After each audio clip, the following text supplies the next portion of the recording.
So even after all that dust we kicked up over Timberland, even after the other AI artists from like 2 years ago got shut down because of like digital blackface, now they have just pushed for it. They have just pushed for it.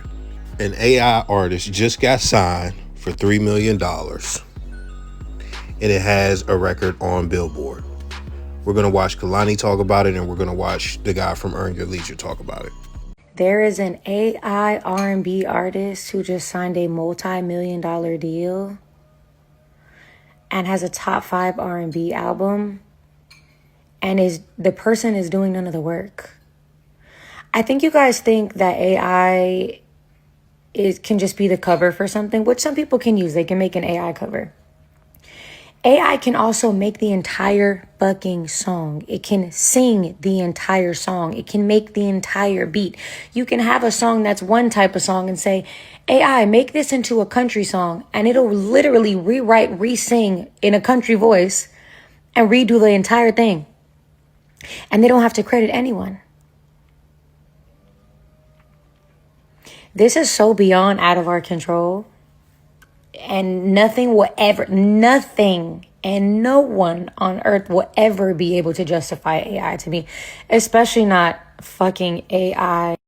All right, by now everybody's been talking about the AI artist that has a multi-million-dollar deal and song that's charting on Billboard's top 100, but nobody's really asking the question of how can an AI artist get $1 million deal? Like, how can AI actually get paid?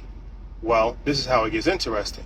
There is tech startups, Suno and Udio, who are platforms that are dedicated to creating AI music. So somebody can go on and say, okay, I want a Bob Marley type of sound, but I want harmony like Mariah Carey. You put it in a blender and what does it come out with, right?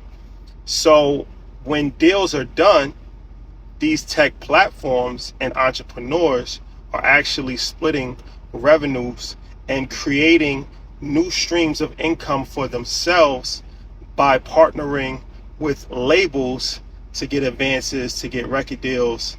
So it's not like Image is just collecting money. It's coming back to Silicon Valley, but especially Udio, this is interesting because Udio's in a lawsuit with Universal Music Group over BBL Drizzy. So if you remember the BBL Drizzy song, Metro Boomin, he actually sampled that from a mix that was made on Udio, and Universal sued them because it was done through AI, but was still making money. But the lawsuit is actually pending right now because a major venture capital firm came in and assisted Udio with the fight. So now a settlement is probably in the works. This is why the race for the first AI artist is on, because it looks like the way will be paved moving forward. This is the AI artist if you're interested in the music, by the way. I asked for so little and still got less. Didn't want your money, just your respect.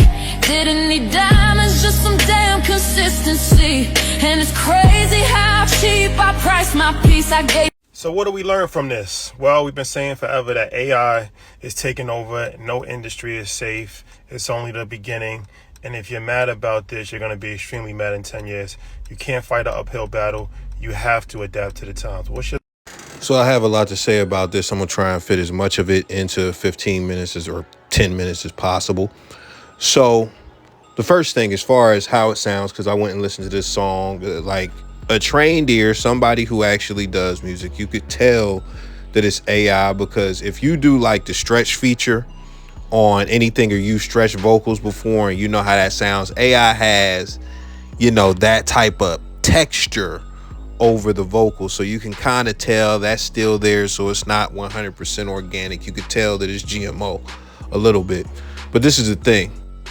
Number one, it still sounds really great. And number two, that's going to bring me to my first major point. The people, the consumer, not only can they not pick it up, but they don't care.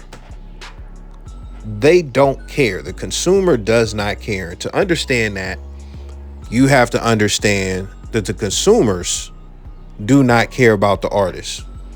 If the consumers cared about the artist, Tidal would have been the #1 streaming platform, because the whole thing that Jay-Z was trying to rally artists together for and get people behind, other than some blackety black, oh man, help my pockets out for the black cause, because a dollar for me is a dollar for all niggas.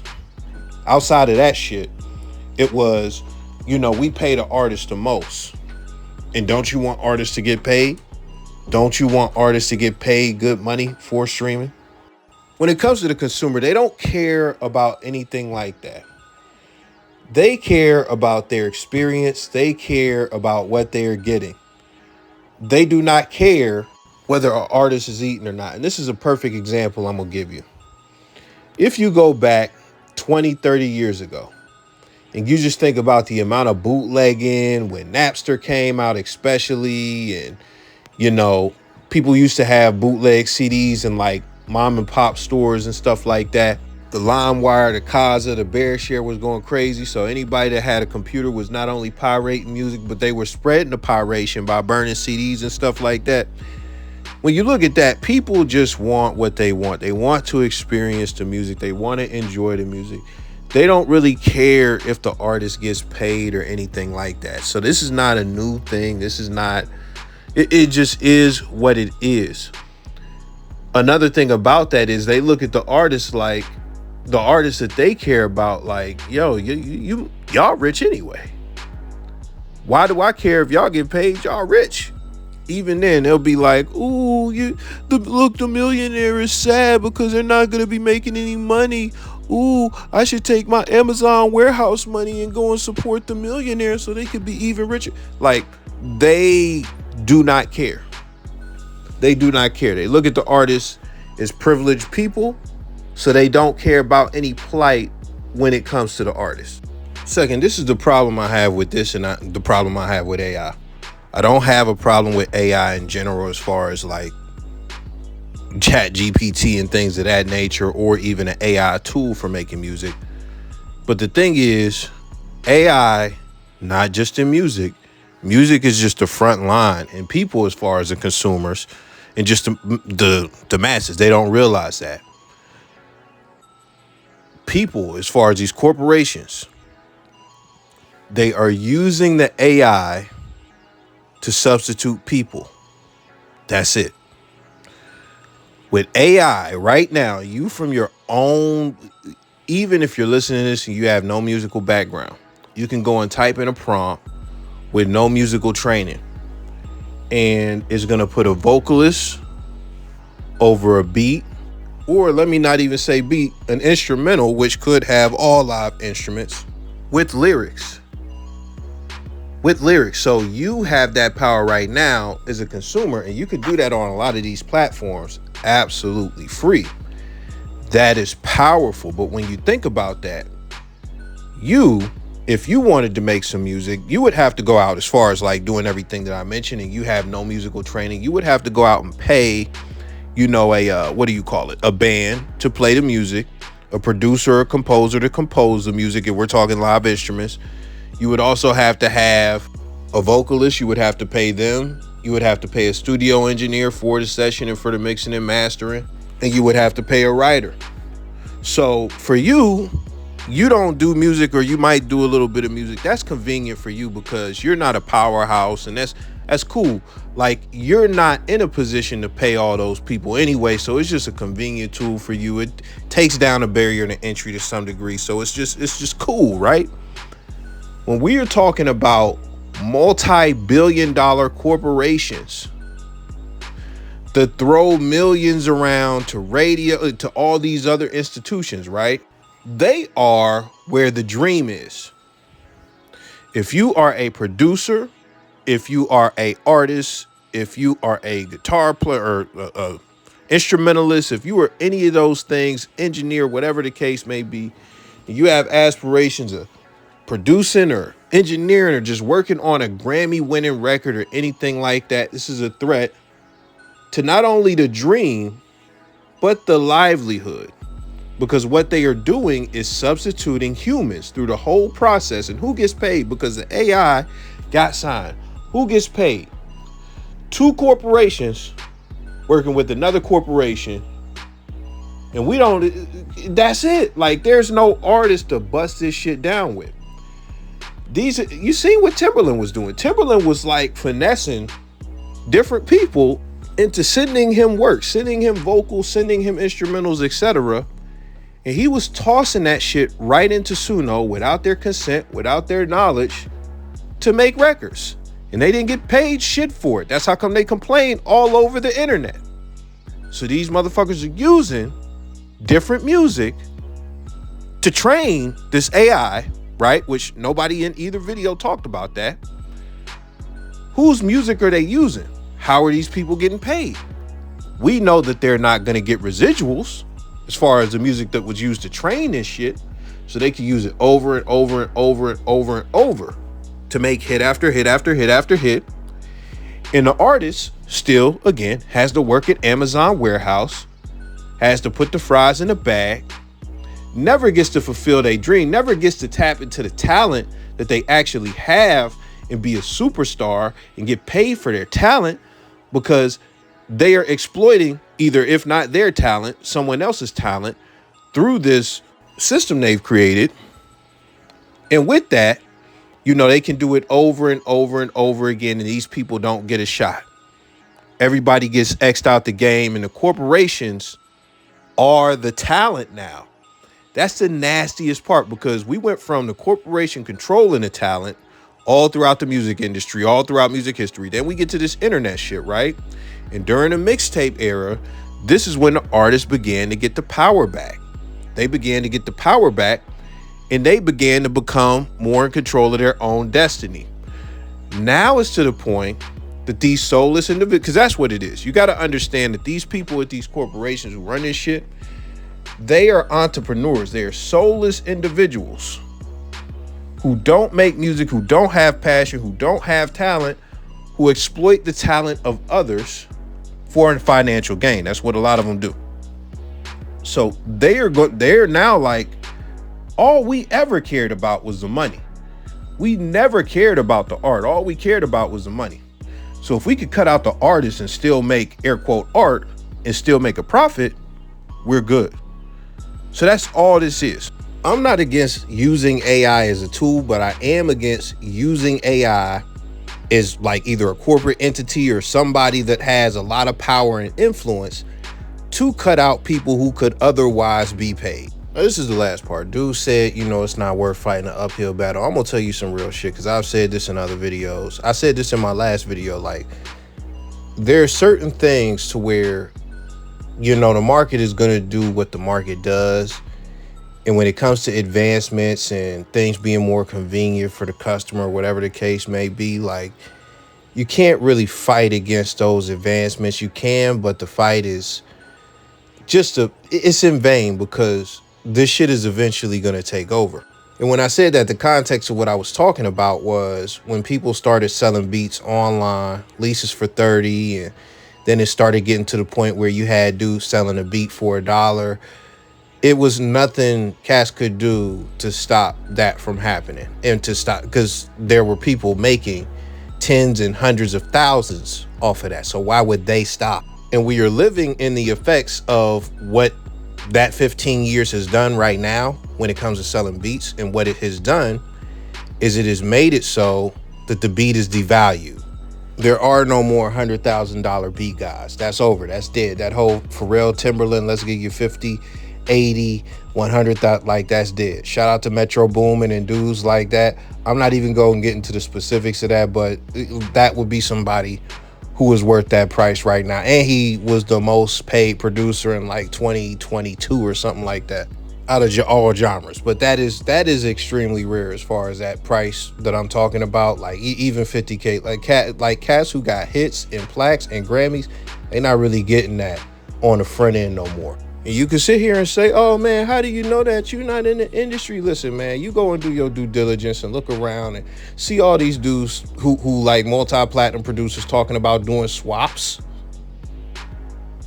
And then they'll throw out a price like, you know, 300,000 or whatever. But Can they name somebody that's paid for it? You never see them name somebody that's paid for it. But even then, outside of that, you look around people, you'll see a lot of people talking about prices. The people I point to every time I talk about this is Static Selector and Illmind. They got an interview together and they was talking about 10K. The 50K, 100K days is over, 10K. Those two dudes said it, so they stamped it. They in the industry. They got all the records, right? They got a bunch of fucking records. They're solidified. Illmind is a fucking executive now. So I say that because people will hear shit like that. You never know who's listening. People will hear me say shit like that and be like, you ain't shit. How the fuck you know? You ain't Them niggas know. So anyways, let's get back to the main point. The main point is this. The main point is, when it comes down to this is, like I mentioned earlier, the front line. There's not a big force of people as far as, I'll get to the force in a moment, but there's not a big force of people as far as artists that are going to push for the artists to get what they deserve and push what they want. Because again, like I mentioned, the consumer doesn't care. So honestly, I can be the media. I can say what I'm saying. You know, other media outlets can say what they saying and push back against it, like we did with Timberland and stuff like that. There are other entities that will sue and because you heard dudes say they were suing over BBL Drizzy. So there are other entities that may not fuck with what's going on, may give some pushback, and you got to support those entities in any way you can when you see them pushing back, whether it just be tweets or whether public fucking backing or whatever the case may be, as far as opinions or whatever. But when it comes to music, this type of shit is inevitable. It's gonna get to a certain point where it's a standard. It just is what it is. It's not much we could do about it because it just is what it is. But I don't think it's worth not fighting for. But this is the thing about AI in general. This is what it is. You ready? It's bigger. This is not like piration of, you know, music back then, or piration. Oh, that transferred into piration of movie. It's not like that. AI is going to begin to impact the burger flippers, AI and robotics, because they're going to be combined. AI is going to begin to impact all customer service workers around the board. AI is going to begin to impact salespeople. AI is going to begin to impact, like I mentioned earlier, food preparers. AI is going to begin to impact industrial things that you wouldn't think would be impacted, because they're going to mix it with the robotics, and now you're going to have warehouses full of robots working around and shifting shit. Like, so it's going to be that. It's going to get the accountants. It's going to get everybody to some degree. You know, certain people, like if you're a car mechanic, you're pretty safe, but until Pep Boy says, fuck y'all, we got robots now. Because you see Elon Musk and all these motherfuckers got the robots running around and ripping and shit. So when we look at stuff like that, that's what it is. It's going to begin to impact everybody at a certain point, and it's going to begin to erode industries. And if you know what's going on right now, nobody says it, but we're in a recession for real. And when it comes to tech, a lot of people got clipped, and just in a lot of different job fields. They doing the ghost jobs. They doing all of that stuff. Even if somebody who's really educated on the economy listens to this and says it's not true, we're in a recession, the economy is pretty fucked right now. It's pretty fucked. And you could even say, oh, well, it's not fucked with it. Motherfucker, a house costs way more than it costed in 2020. Way the fuck more. Way the fuck more than it costed in 2017.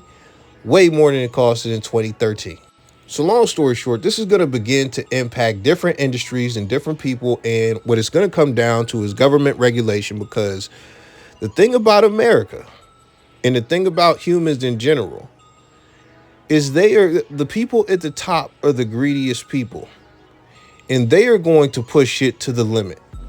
We're not going to get clean air or nothing like that, because anytime somebody comes up with something to where we don't have to use the oil companies or whatever, they clap the motherfucker, throw him off a boat, say that he fucking decided to take a swim with a bullet in his head and committed suicide underwater with a gun. Like, that's what they did. So they dispose of motherfuckers all the time because they want to keep this shit going.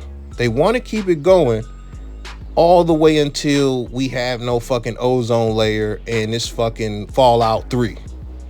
And motherfuckers got to wear spacesuits just to go outside and shit like that because they're not going to live to...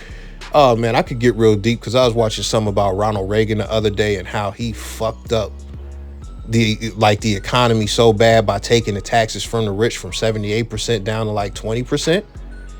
And, you know, the economy fucked up a little bit. And then once the economy began to bounce back and stuff like that, guess what? The wages and stuff like that, it didn't increase at the same rate. And it's still fucking us up to this day. It's still fucking us. I know that's too deep for a music channel, but this is the point. The point is the greedy people are going to do whatever they can and push it as far as they can to get as much money as they can while saying fuck you. And fuck whatever the ramifications are for society. That's what they're going to do. That's what capitalism in America has always been ever since they motherfucking lobbied for sugar to just not have no fucking, like labels, not be regulated or nothing like that back in like the 50s and shit. They lobbied for that towards Congress and shit. Once they did that, it was like, nigga, we're going to poison the people. We're going to do whatever. We don't give a fuck who dies. We're going to get this money until we die. And by the time we die, as far as the people making the money, we won't have to deal with whatever the fucking catastrophic shit is in 40 years from when we made these changes. We won't have to be here to deal with the bullshit ripple that we've caused. I know this is super deep for an AI video, but I said the whole point like fucking 6 times. That's the thing. So there's going to be some point to where it is going to hit the consumer. It is going to hit the people. It's going to be like, wait a minute now. We're too fucked up. Y'all can't keep doing it. And the government is going to have to step in. But music is not where the government is going to step in at. It just is what it is. Let me know your thoughts. I'm gone.